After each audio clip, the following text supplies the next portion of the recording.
안녕하세요. 소프리 짬뽕 알뜰 세트입니다. 맘스터치 전설의 할인이라며 지금도 인터넷에 올라오는 짤이 있는데요. 무료로 야채 통통 치킨버거를 세트 업그레이드 해주는 평범한 행사 같지만 행사 제외 매장 리스트가 있었습니다. 그런데 그 매장이 좀 많았었는데요. 스크롤의 압박을 계속 느껴도 끝나지 않을 정도로 많아 이럴 거면 차라리 참여하는 매장을 쓰거나 행사하지 마라는 조롱을 받기도 했습니다. 맘스터치에선 올해 3월 런치 세일을 하며 소비자들의 비판을 받아들인 모습을 보여줬는데 이렇게 세 가지 종류의 버거 세트를 조금 할인해주는 평범한 이벤트에 참여 매장 리스트만 깔끔하게 보여주는 모습을 보여줍니다. 이 한옥 펜션 수영장 역시 굉장히 유명한데요. 실제 수영장의 크기는 이 정도라고 하네요. 그래도 이건 뽀샵은 아니라 광각 렌즈의 힘을 빌린 것이긴 한데요. 어떤 펜션은 홈페이지에 이렇게 수영장을 올려놓았었는데 실제 투숙객이 찍은 수영장은 이런 모습이라고 합니다. 이건 뽀샵도 좀 들어간 느낌인데요. 뽀샵질로 꼼수를 쓰는 숙박업체는 너무 많아 뉴스로도 많이 나오기도 했었는데 평범한 눈에 물이 가득 담긴 이미지를 합성해 환상의 나라로 바꿔주기도 하고 펜션 수영장에 하늘과 바다 수영장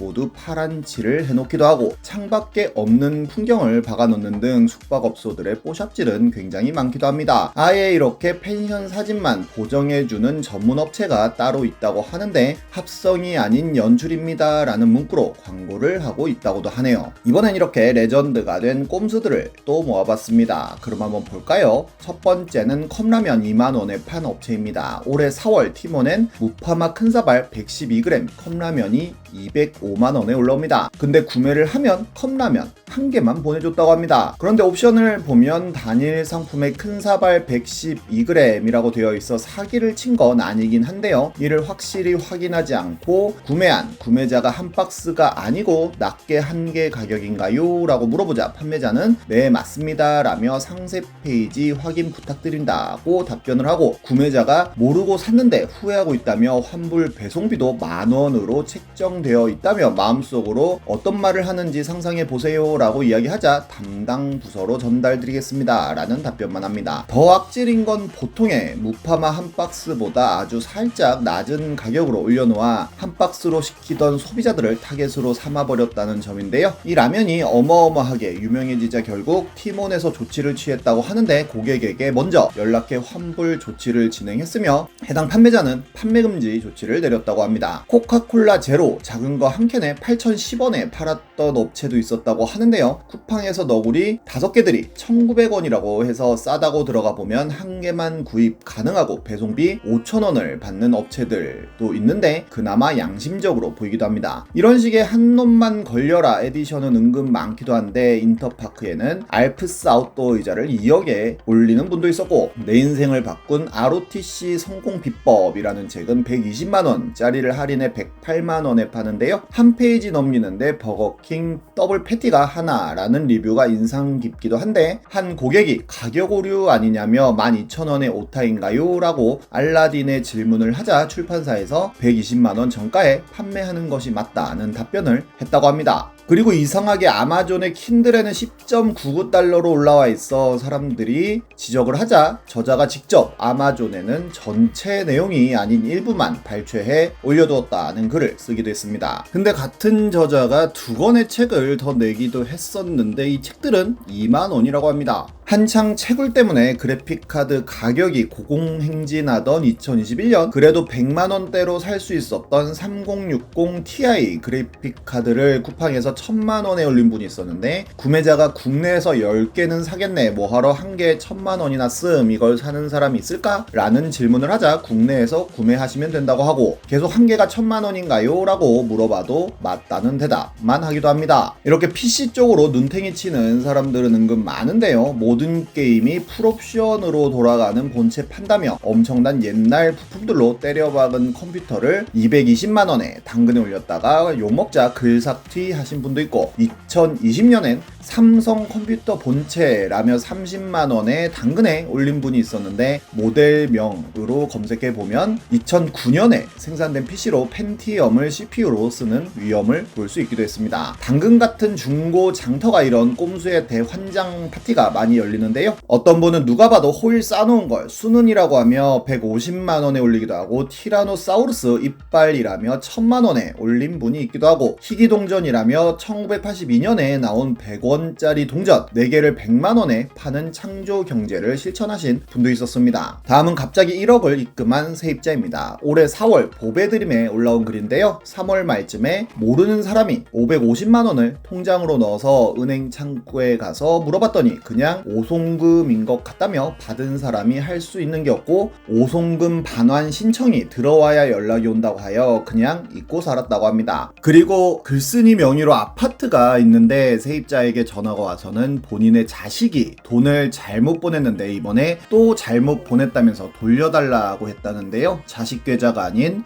본인 계좌로 보내달라고 했다고 합니다. 그 내용을 문자로 보내달라고 하니 이렇게 총 1억 450만원이 오송금 되었다는 문자를 보냈고, 정말로 잔액으로 1억 400만원이 넘는 금액이 찍혔다고 합니다. 그리고 월세 25만원도 함께 입금되었다고 하는데요. 정식으로 은행을 통해 오송금 반환 신청을 하시면 바로 처리를 해주겠다고 하니 막무가내로 본인에게 직접 달라는 이야기를 하였고, 글쓴이는 반환 신청을 하라고 증빙용으로 문자까지 보냈다고 합니다. 세입자는 전화를 하더니 지금 돈을 못 돌려받으면 2200만원짜리 계약이 깨져 계약금이 사라진다며 본인 집을 담보로 잡으라는 얼토당토 아닌 이야기까지 했다고 하는데요. 그냥 돌려줘도 되냐는 질문을 했는데 많은 사람들이 범죄 자금일 수도 있다며 절대로 보낸 사람이 아닌 세입자에게 보내면 안 된다는 글을 남겼었습니다. 그리고 다음날 두 번째 글이 올라옵니다. 경찰관 두 분과 함께 세입자가 운영한다는 가게를 찾아갔다고 하는데요. 세입자는 그냥 죄송하다고만 하고 반환 신청을 하라고 하니 본인 자식과 새로 계약서 쓰자며 그걸로 퉁치자는 이야기를 했다고 합니다.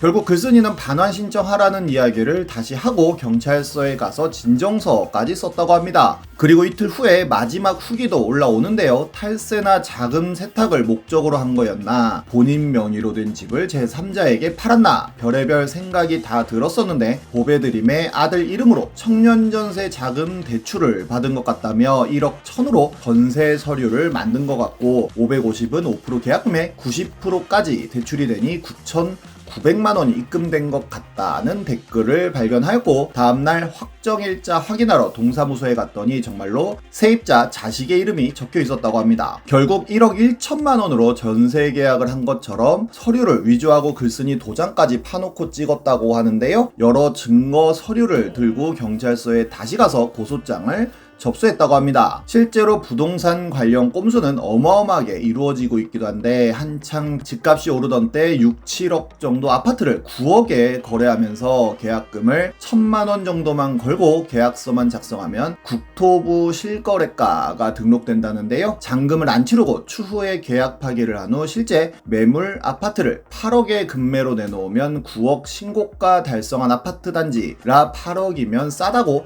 사는 분들이 생긴다고 합니다. 부동산 관련 올타임 레전드 꼼수는 이걸로 꼽히는데요. 부동산 카페엔 이런 경우 법적으로 문제가 없는 건가요? 라는 제목으로 울산 말고 타 지역에 꼭 분양받고픈 아파트가 있는데 다자녀 혜택으로 분양받으려고 해서 분양 전에 고아원에 아이를 입양해서 데리고 키우다가 입주까지 해결되고 나면 파양할 경우 법적으로 아무 문제 없는 건가요? 라는 질문이 올라왔는데, 실제로 청약 당첨위에 아이 입양했다 파양한 사례가 많다고 합니다. 1년에 수백 건의 파양이 지금도 이루어지고 있다고 하네요. 전도연 주연의 보금자리라는 영화를 보면 정말로 편법으로 입양에 청약을 하는 가족을 보여주는데요. 2008년에 있었던 실제 사건을 바탕으로 만든 영화라고 합니다. 다음은 중국의 페인트산입니다. 중국은 의외로 도시를 평가할 때 녹화율을 중요한 지표로 본다고 하는데요. 그렇게 지역별로 대대적인 녹화 사업을 벌이고 있는데, 지역 정부들은 녹화 사업을 한다며 여러 산에 푸른색 페인트 칠을 냈다고 합니다. 산봉우리 하나 칠하는 데 들어간 돈만 약 8천만원 정도라고 하는데요. 지역 주민들은 이 돈으로 진짜 나무를 심었으면 산 5, 6개의 면적의 묘목을 심었을 것이라며 분노를 쏟아냈다고도 하는데, 주변 마을에는 페인트 냄새가 진동하고 산 곳곳엔 쓰고 버린 페인트통이